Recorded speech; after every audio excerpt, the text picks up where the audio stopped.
Mr. President, 3 weeks ago I began a series of speeches on the price America is paying for the failed war in Iraq, and I want to continue that today. The number of American servicemen and women killed in action has risen to 3,855, and with every death of a husband or wife, a son or daughter, a mom or dad, the suffering of a family soars to the place where numbers don't matter, to that place where pain is beyond infinite.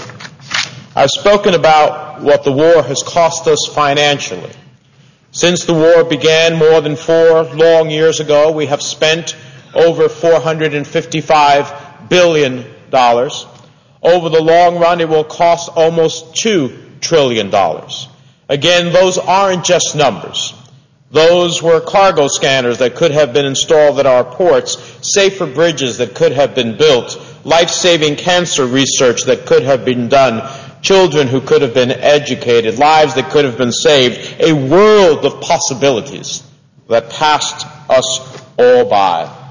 I've tried to help us all imagine what we're giving up by failing to wake ourselves up from the living nightmare that is the war in Iraq.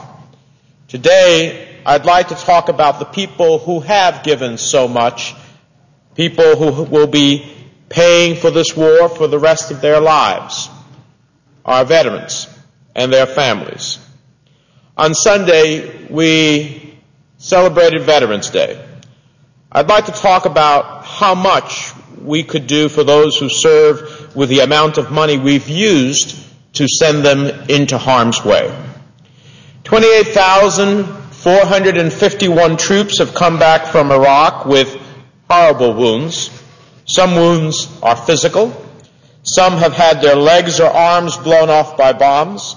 Some are blind from shrapnel in their eyes. And some wounds are mental.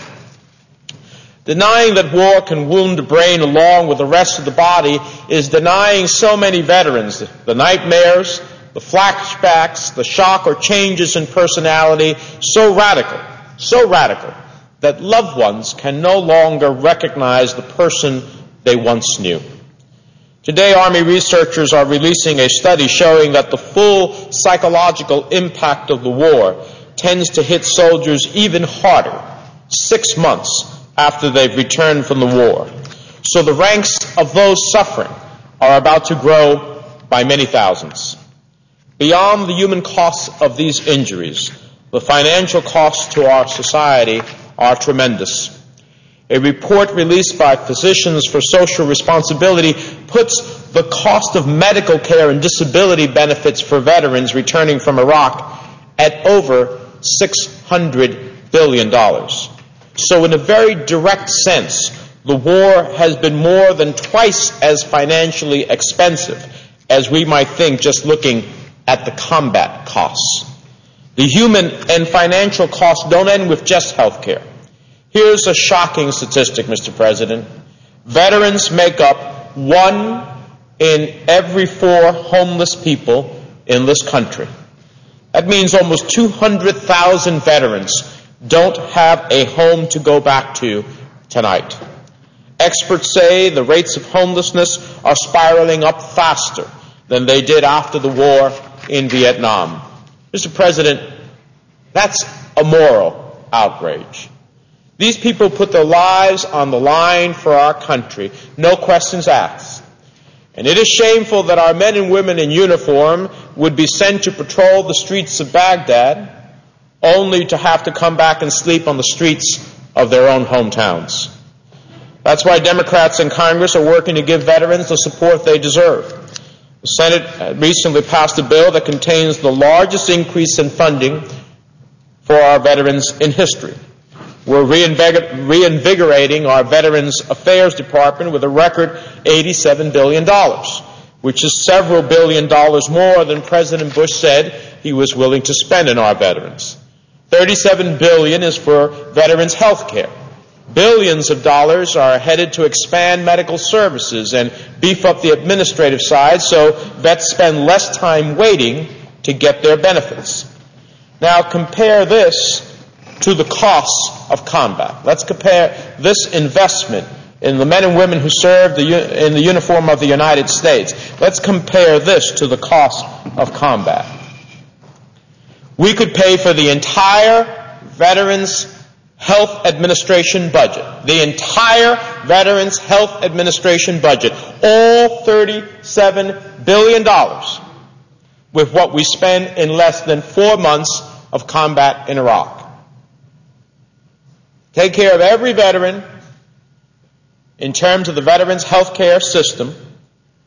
We could pay for that entire budget, $37 billion, with what we spend in less than 4 months of combat in Iraq.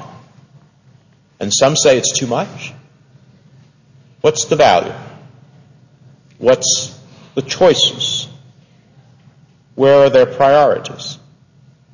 Just as important as making sure vets have excellent health care is making sure they have an opportunity to get an excellent education. I'm proud to be a co-sponsor of a bill offered by Senator Webb that would be the biggest boost to veterans' education since World War II. Preparing thousands of veterans to enter the civilian workforce through a first-rate education would cost about $5.4 billion next year. $5.4 billion for, in essence, a new GI education bill. In other words, it would cost what it takes to fund combat in Iraq for roughly 2 weeks. 2 weeks.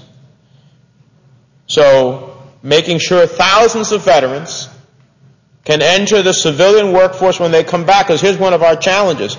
Many of our vets come back, find themselves that the jobs that they have are no longer there.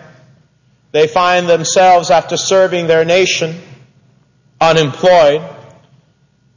The type of first-rate education that we could give them would clearly create an opportunity to ensure that they would have greater skills, greater employability, and that would take roughly 2 weeks of what we spend in Iraq.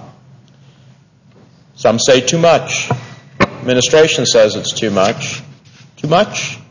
Where are your values? Where are your priorities? What are your choices?